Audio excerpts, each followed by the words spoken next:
안녕하세요. HLB 재무상태표를 보겠습니다. 자산에는 유동자산이 있고 비유동자산이 있는데요. 비유동자산을 보겠습니다. 무형자산과 관계기업 투자주식 다음으로 큰 금액으로 잡혀있는 게 바로 공정가치 측정 금융자산입니다. 530억 원이죠. 이게 뭘까요? 내역을 보면 알 수 있습니다. 세 가지로 구분되어 있는데요. 지분증권과 채무증권과 출자금, 그리고 단기금융상품입니다. 이 중에서 가장 금액이 큰 것은 바로 채무증권과 출자금 470억 원입니다. 비유동자산이니까 1년 이상짜리입니다. 생각보다 오랫동안 가지고 있는 자산이라는 겁니다. 채무증권의 정체는 바로 전환사채입니다. HLB 생명과학의 전환사채 100억 원과 HLB 제약의 전환사채 100억 원입니다.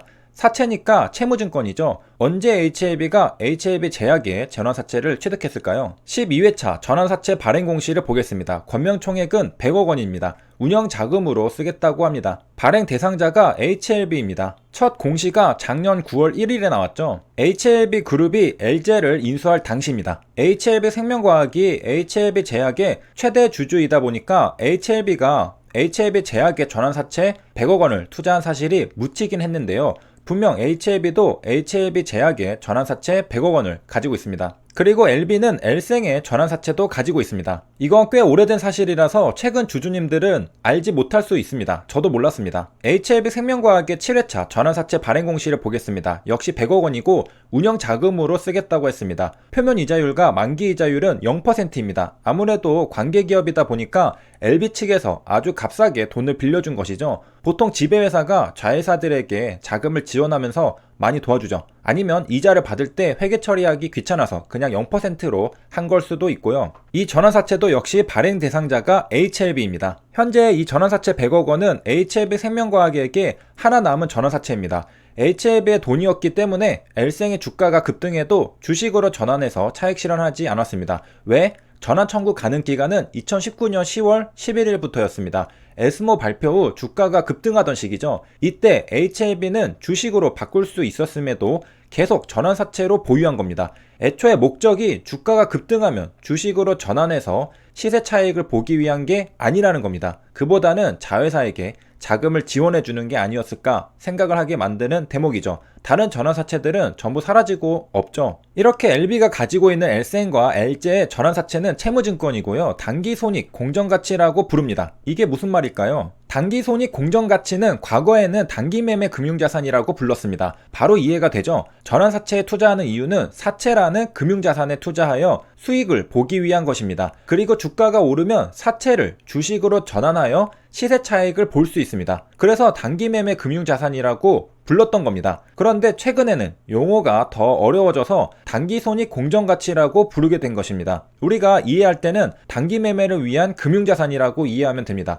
단기매매를 위한 금융자산은 전환사채 말고도 또 있습니다. 바로 주식이죠. 이런 주식과 전환사채를 바로 단기손익 공정가치라고 합니다. 매매로 인한 차익을 얻기 위해 취득하는 금융자산입니다. 그럴 일은 없겠지만 전환사채는 언제나 못 받을 가능성이 있습니다. 그렇기 때문에 HLB의 보고서에서는 신용위험의 전환사채였던 채무증권이 목록에 들어가 있습니다.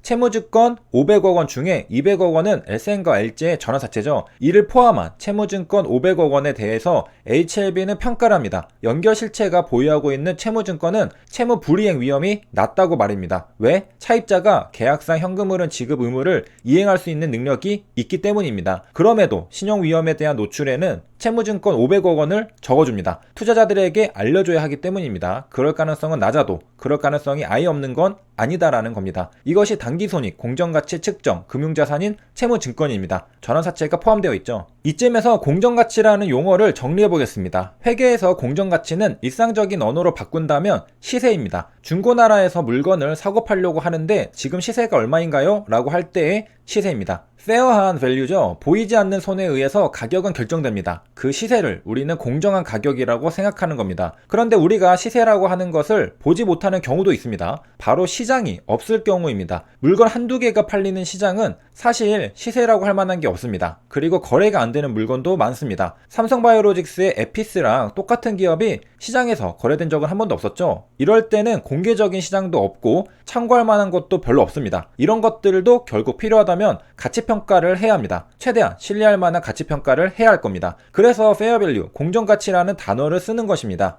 시장이 존재하지 않더라도 합리적인 판단력과 거래 의사가 있는 독립된 당사자 사이에서 거래될 수 있는 가격을 말하죠. 말도 안 되게 높은 가격이라던가 말도 안 되게 낮은 가격은 페어 밸류, 공정가치라고 할 수 없습니다. 합리적인 판단력을 가진 사람이나 기업이라면 얼마다 하는 그 가격을 페어 밸류라고 합니다. 결국 공정가치라는 것은 시세를 매겨보는 겁니다. 진품 명품에서 골동품의 가치를 매겨보는 것과 비슷합니다. 공개된 시장이 있다면 지금 가격을 확인하면 되니까 쉬운 문제입니다. 하지만 공개된 시장이 없다면 진품 명품의 골동품 가격 측정 전문가처럼 밸류에이션을 해주는 전문가에게 맡겨야 합니다. 그게 회계법인입니다. 결국 공정가치가 제대로 측정되느냐의 문제는 공개된 시장이 없기 때문에 발생하는 문제입니다. 기업이 가지고 있는 자산은 일괄적으로 거래되는 게 아니기 때문에 그때그때 가치평가를 해야 합니다. 그렇다면 공개된 시장이 없을 때 어떻게 공정가치를 측정할까요? 최근에 비슷한 거래가 있던 것을 참고합니다. 또는 DCF를 사용합니다. 너무나도 당연한 것이 결국 밸류에이션은 멀티플이냐 DCF냐 둘 중 하나죠. 그리고 당연하게도 가치평가에는 많은 추정이 필요합니다. 그래서 뻥튀기가 될 수도 있고 저평가 될 수도 있는 게 공정가치의 측정입니다. DCF를 예로 들겠습니다. 미래 현금 흐름을 추정해야 하죠. 벌써 추정이 하나 들어갑니다. 그리고 평가해야 하죠. 할인율을 얼마로 할지 벌써 추정이 또 한 번 들어갑니다. 이 외에도 디테일한 추정들이 엄청나게 들어갑니다. 그래도 가치평가에는 신뢰할 수 있을 만한 숫자들을 넣어서 계산해야 합니다. 그리고 그 추정된 숫자들은 저마다 논리와 근거가 있는 것이죠. 공정가치는 현재 시세를 파악하기 위한 겁니다. 공정가치와 반대되는 개념의 단어는 취득원가입니다. 내가 얼마에 샀느냐죠. 그건 내가 지불한 돈이니까 추정이 개입될 여지가 없습니다. 내가 1억 원을 지불했다면 취득원가는 1억 원입니다. 그런데 재무제표의 숫자는 취득원가를 써야 할 때도 있고 공정가치를 써야 할 때도 있습니다. 만약 내가 취득한 자산이 가치가 많이 올랐다면 취득원가로 재무제표에 기록하는 것은 자산을 너무 저평가하는 것입니다. 내가 100억 원에 취득했는데 사실 이 자산은 현재 1000억 원이다. 그러면 올바르게 가치를 담고 있다고 보기 힘들겠죠. 추정이 많이 들어간다는 점에서 공정가치는 단점이 있고 현재 시세를 반영하지 못한다는 점에서 취득원가는 단점이 있습니다. 그래서 둘 다 재무제표에서 사용하는 겁니다. 필요에 따라 좀 더 합리적인 가치평가 수단을 사용하는 것입니다. 어떤 경우에 취득원가를 사용하고 공정가치를 사용할까요? 목적에 따라 다를 겁니다. 기업이 물건을 만들기 위해 사용하는 기계장치는 공정가치로 측정할 필요가 없습니다. 내가 쓰고 감가상각해 나가면 되는 것이거든요. 시장에서 거래할 게 아닙니다. 그런데 내가 보유한 채권이나 주식은 단기 매매를 위한 금융자산이죠. 시장에 내다 팔아서 시세 차익을 보려고 하는 겁니다. 이런 자산은 취득원가로 측정하면 그 가치를 제대로 평가할 수 없을 겁니다. 그래서 공정가치로 평가합니다. 그래서 LB가 보유한 엘센과 엘제의 전환사채를 공정가치로 평가한 것입니다.